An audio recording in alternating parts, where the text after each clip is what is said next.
أعوذ بالله من الشيطان الرجيم. بسم الله الرحمن الرحيم.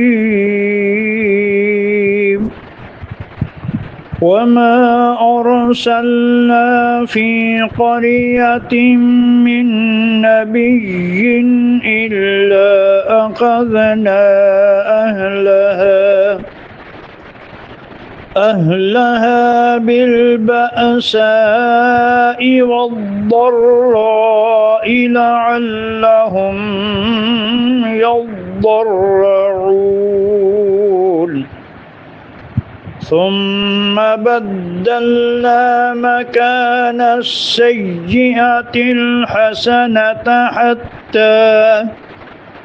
حتى عفوا وقالوا قد مس آباءنا الضراء